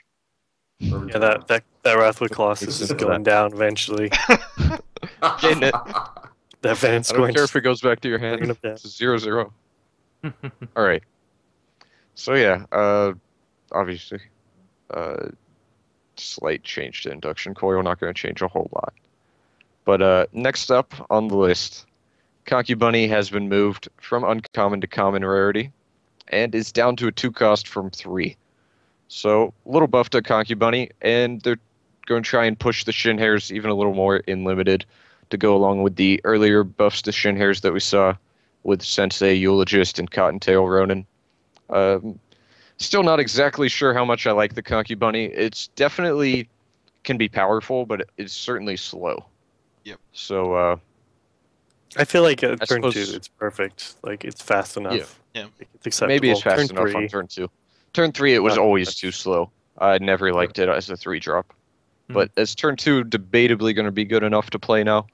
I'm not sure. We'd have to see how it ends up turning out. Definitely in limited, if you end up going for the Shin Hair strategy, it's going to be a player.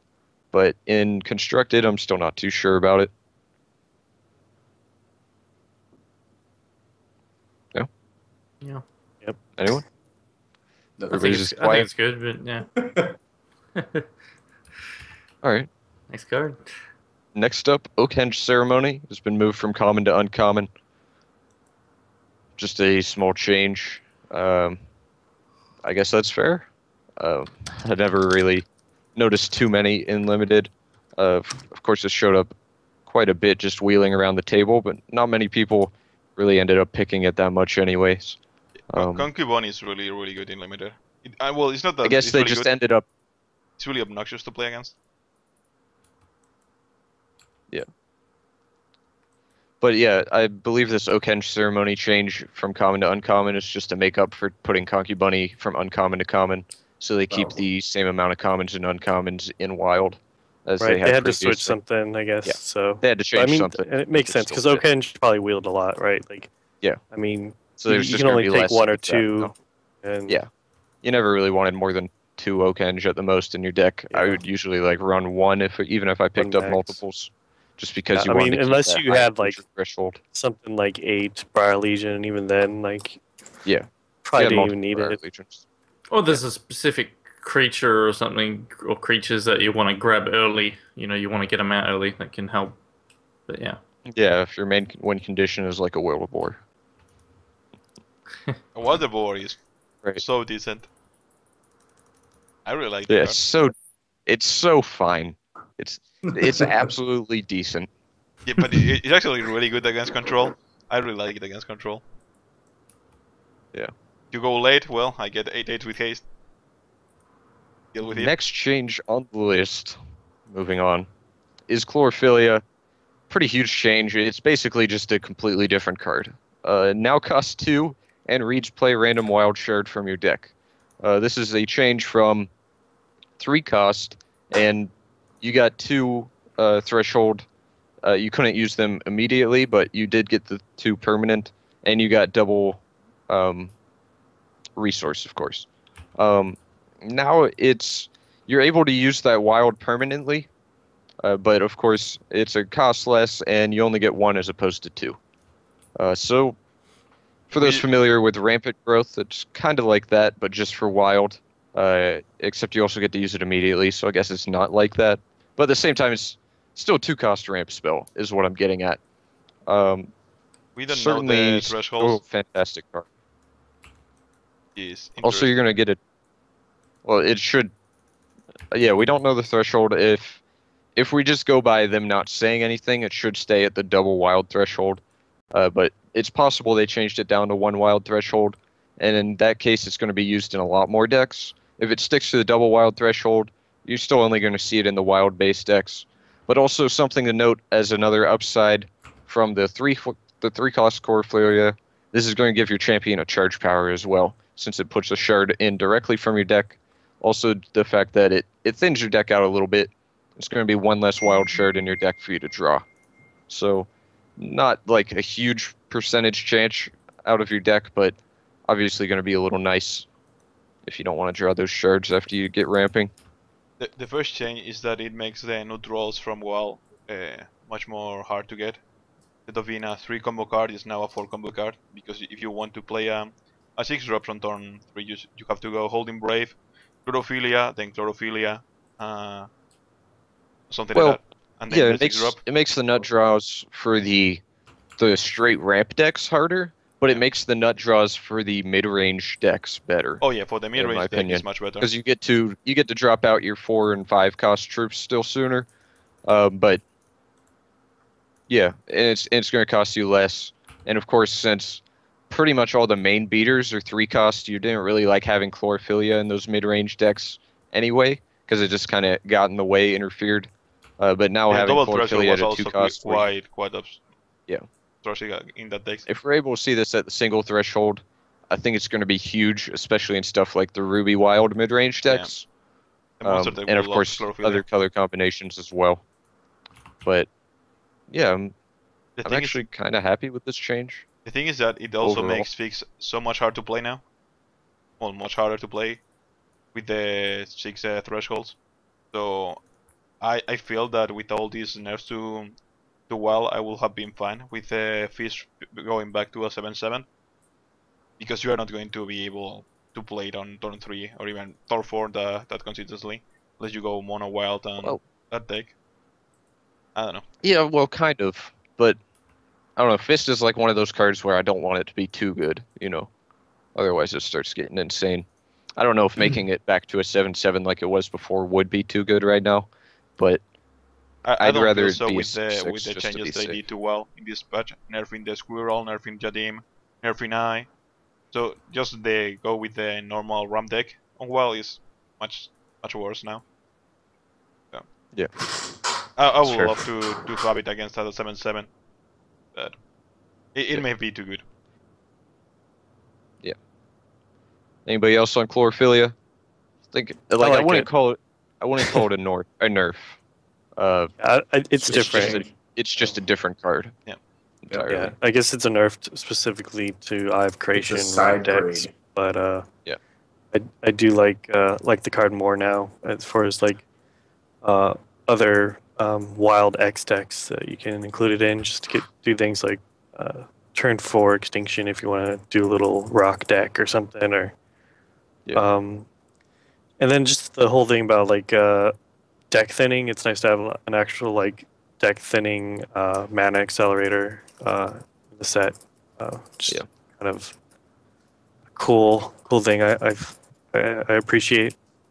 Yeah. It is the only one in the set. But this is all if it's one threshold. If it's double threshold, it's so Yeah, if it's double Yeah, if it's threshold, it gets double much threshold, worse. If it's double threshold, it gets much worse. Single threshold, Yeah. it's open so many possibilities, but we really don't know if it's double or single. I think it'll be double.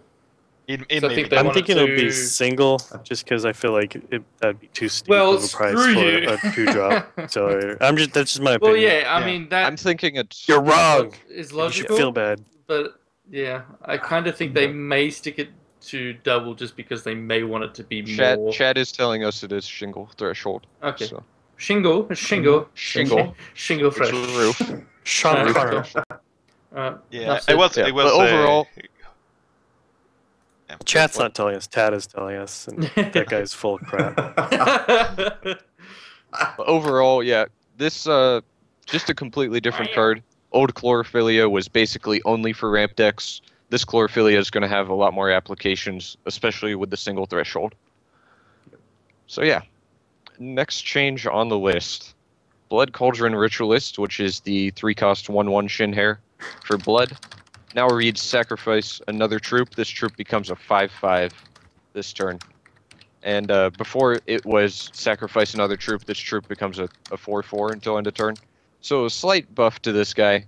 Not a huge change. Obviously, it's just a +1/+1.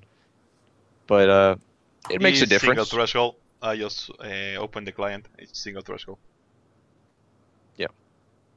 So is the Sweet. Ritualist. I guess I could have actually looked at that. I did have it. So open. Havoc, you're wrong. So Yeah, no, what do you I'm guys not think? surprised. You think this Blood Cauldron Ritualist change is any good? I mean, like, obviously it's good, but do you think it's going to make a difference for the card's playability? I think it can with the changes to Eulogist and the The- changes to The conversion. ritualist change? Yeah. It hasn't. That's just a text change. Yeah. Well, it we was- didn't really No, talk it was about it plus before. four. I don't believe Oh. it used to be plus It 4, made it a or it used to turn 4-4. into a 4-4, and now it's a Yeah. 5-5. Yeah, They it's did been say a it was supposed to be a 5-5 since last patch, but I don't remember. I'm thinking about as such. this It's just that the text wasn't I haven't updated on the played it. card, so it was. But So what do you without guys all think the of it? other Wrong Shinker text. changes, you didn't want to play it either way. I think this is Yeah, one I of the feel cards like- that you want to play with it before passing a judgment. It feels so meh, but it can actually be decent. It depends. What drop is it? It's a It's a 3-drop. Yeah, it's a 3 Three drop drop. 1/1, which looks terrible. But making it a 5/5, which actually can kill a Sharlock, pretty solid. it's interesting. Yeah, I feel like think, like we're so flooded with valuable 3-drops. At least for Yeah. constructed playability, like this would be a lot better as a 2-drop. I think we said this about it last Yeah. time we talked about it. I was like, I'm a big fan of having a sack outlet at the 2-drop slot, so it doesn't interfere with all those come into play, abilities that I shove into my deck at the 3-drop slot, and also the Yeah, I think- fact that hideous like conversion. even if it was just like a 2/2 that became a 4/4 or something, Yeah. like it basically would be like a Putrid Leech or something from Magic, or just Yeah. it's a really playable card. You have some sort of like sacrifice. Putrid Leaf was like sacrifice health. This would be sacrifice a troop, Yeah. but it becomes 4/4. It'd make it playable. Just make it Baneslayer Yeah. Bunny. Baneslayer Bunny. I Well, not think, Baneslayer Bunny. What is Fallen Bunny? +2/+1. And as far as like limited, Yeah, I think limited, this guy's it's pretty good in limited. I think. Yeah. It Yeah. just as long as you're going, especially now that or the Shinhara are more playable. Yeah. I really I like don't how have the they're experience with it, but I think it's they're good. buffing the support for both Diamond Wild Shinhair and Blood Wild Shinhair Yes. at the same time. It just gives you a lot of options to go with your Shinhair and opens up a few more decks, I think, both in limited and in constructed. So Pretty sure I like these changes. Ben Stoll will be proud. He'll be happy about this. He's a Shinhair aficionado. So next up on the list is probably the biggest change of the patch, or at least close to it. Reveal the top X. Eye of Creation now reads: reveal the top X cards of your deck. Put each troop revealed this way into play. Shuffle the remaining cards into your deck. This is opposed from putting troops and resources into play with the eye. Now it's just troops. Yeah, huge change. What do you guys got to say about this one? I'm not surprised. I mean, that was my suggestion, and After reaching many the forums people for so many. Hey. thought that would, there's a lot of people seem to think that was the easiest way. I mean, it was probably the most obvious way, because once you did the eye, you had the ability to just start hard casting your big dudes in most cases. Provided you're doing it for, if you're in, especially if you're in with one eye open, you're going to be doing a big one. Pretty much. Even on like most of turn the time. 3, you could do it for Exactly. like 5 Yeah. at minimum. So yeah, even if you hit Sometimes resources, you're yeah. golden pretty much. Yeah, so whether you hit resources or big troops, like if you hit the big troops, you have big troops, and if you hit resources, you play the big troops out of your hand. Yep. So it was just like super consistent, even with the getting random cards off the top of your deck. It just felt like you couldn't lose when you drew the eye, unless you flopped over some Howling Braves and a Chlorophilia if you get like super unlucky. Yep. But I think they just wanted to make it more risky trying to go for those all-inclusive, completely top-end eye decks. Yeah. Because like you just said, if you miss on your first eye and you're not getting those resources, your hand's pretty much dead for the next couple of turns. Yeah. And before that wasn't the case. I mean, Especially with if you eye for 5 and you get 4 There needs stars, to fine. be a bigger risk for it, and that's that's what you got now. Exactly. Yeah. Yep. yeah, high risk, high reward, rather than Yep. just Yep.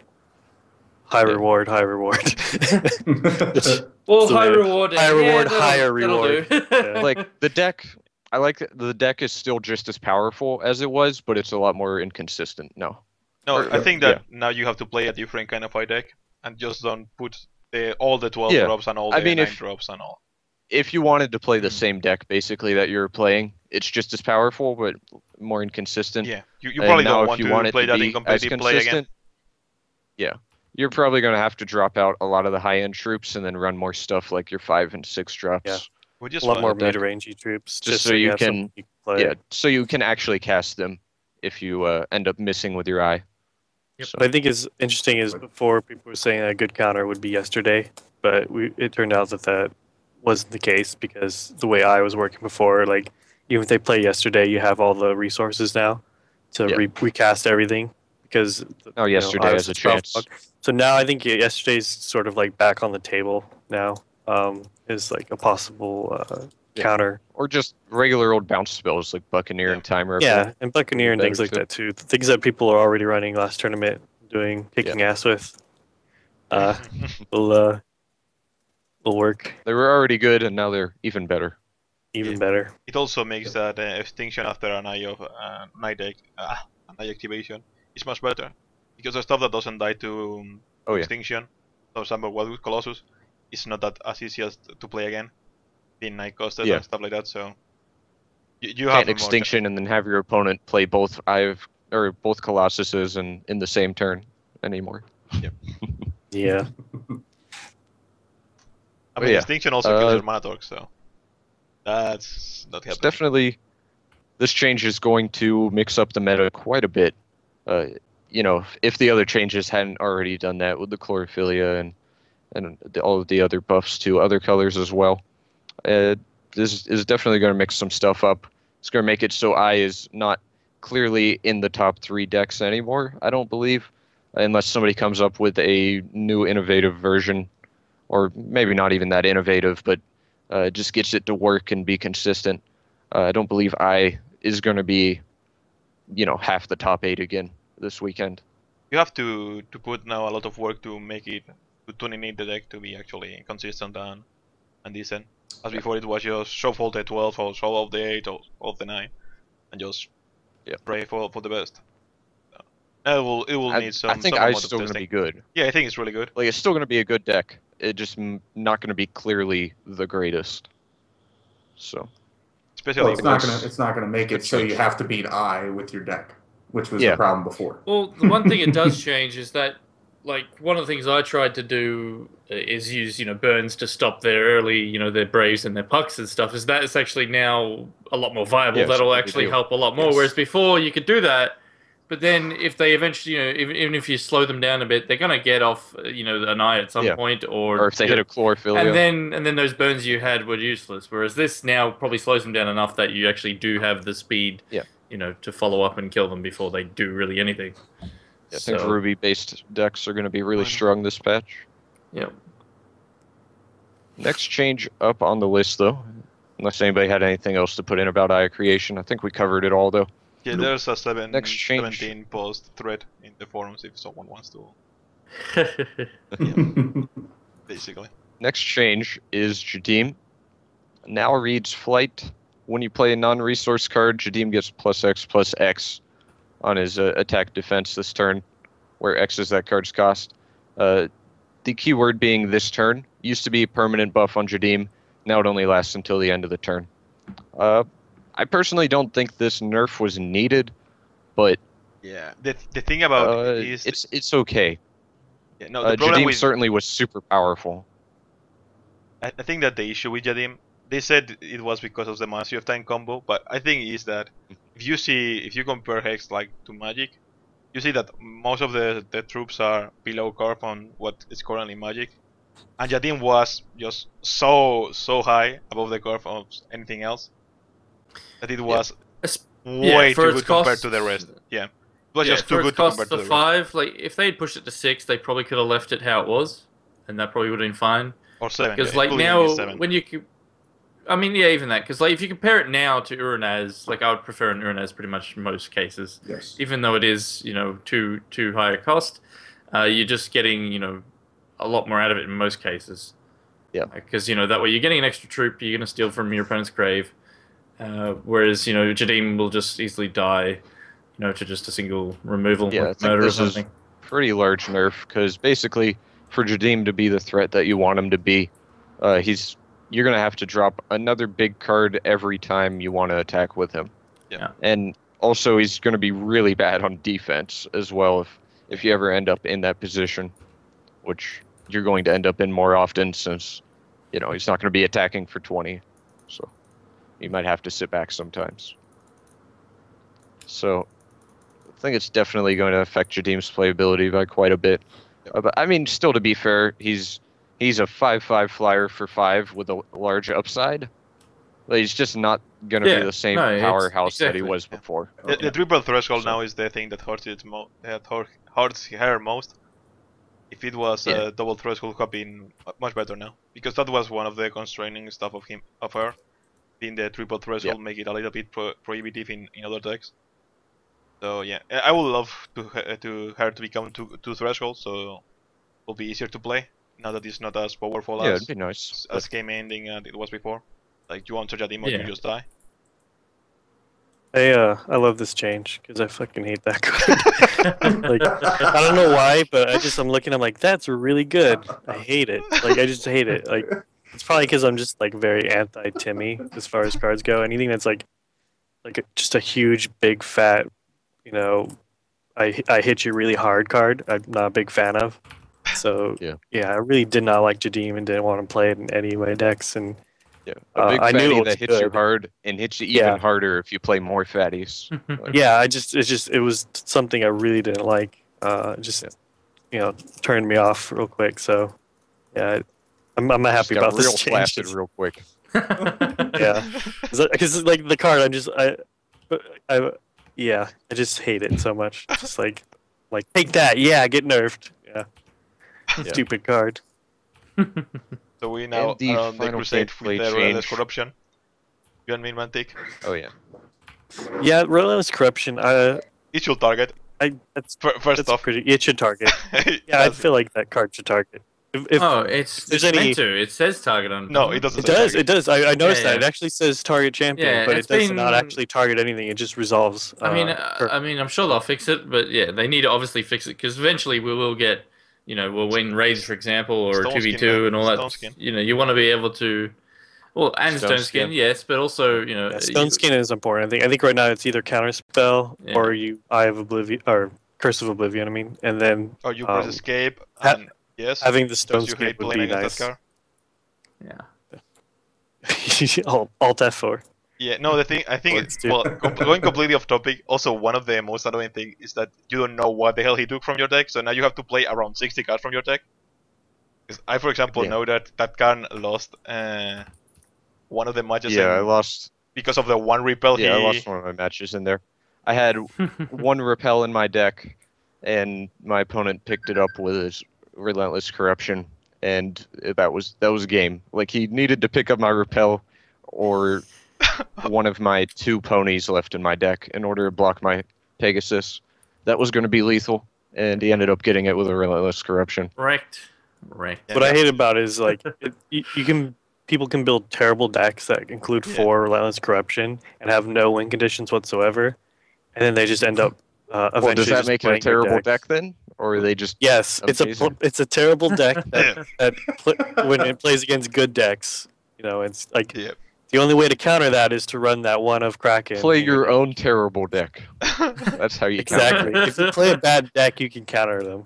Yeah. But it makes it so they basically just play your deck against you, and that's not fun. I mean, there's so many stuff to make it less fun, like reveal the cards that draw, make it targetable, make it target. So much stuff that could make it a little bit different, a little bit weaker, but not as so nauseous to play against. To be fair, we haven't really seen it in a while, so I guess it's not too bad right now. But we'll see what happens in the next. Yeah, well, I hate that card. Yeah, So, yeah. I think everyone really does. That anyone on the receiving end hates that card. Yeah. If they hit good, you're just sad. Or even if they hit bad and get multiples, they're just up so many cards on you. Yeah, like they No don't matter even, what they are. It doesn't even matter what those cards are, they're just up on cards. It's Also, like those times you're playing against mill, and like you're like, man, all I need is that one threshold, and they mill it into the discard pile. Oh yeah. It's even worse because at least that way no one gets it. This time they take it from you and then play it themselves and just mock you with it. They're like, oh, were you looking for this? Oh, that must suck. Yeah. Psychological. It also is obnoxious when if you're playing, for example, mirror control, and both of them sideboard and them in. And the win condition is pretty much the one that hits the Relentless Corruption of their opponent first wins the game. Which is also completely Yeah, I remember obnoxious. those control mirrors a few months back where it was ridiculous. just like whoever got more Relentless Corruptions and or Chronic Madnesses Yeah. was the winner. Or whoever, Hit the Relentless on your Corruption opponent, and grabbed their opponent's Chronic Madness. it just was over. Yeah. They're running Chronic Madness. Yeah, in the sideboard. Yeah. When we were doing the tournament of streamers still. That's crazy. I mean, it was a great win condition, and that's how you won the games. Yeah, I guess in they the can't control use matchups. their Yeah. 20 It's like, oh, removal you got cards on Nuranaz, I'm Chronic. just going to extinction. Like, Yep.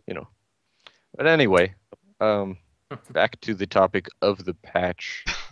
One more gameplay change. Turtle Pet now properly prevents damage to its master. Yay! With Turtle Yay. Pet being the sure shot. Yeah.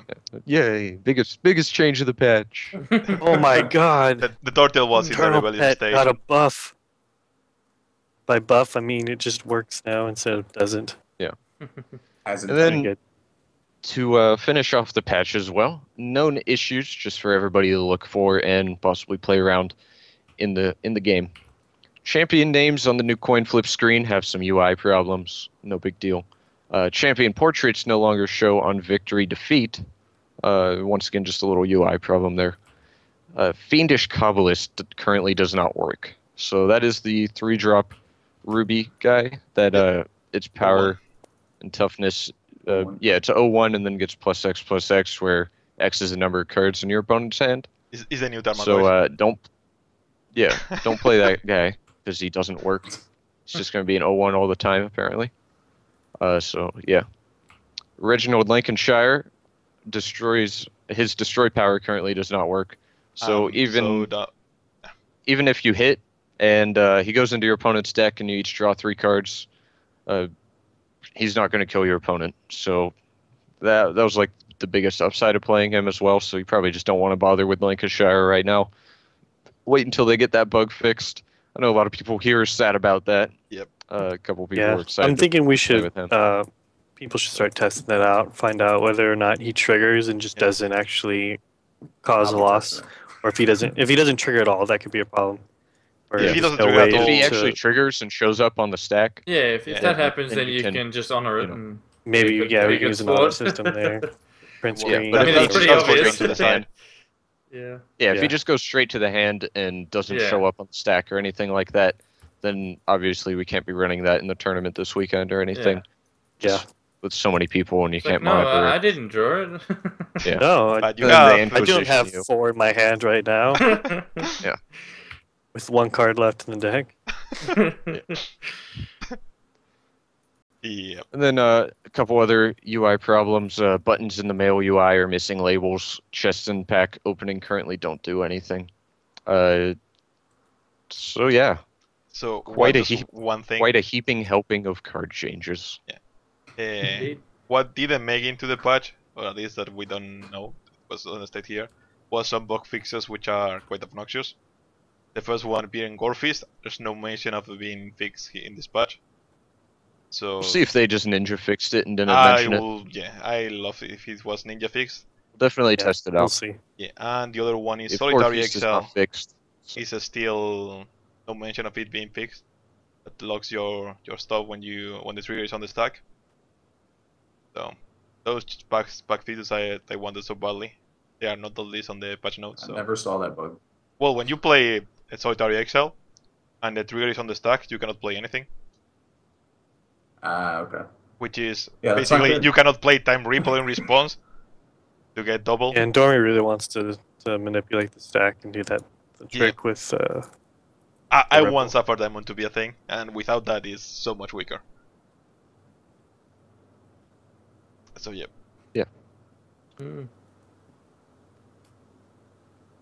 So yeah, that was the That's end of about the it. patch notes.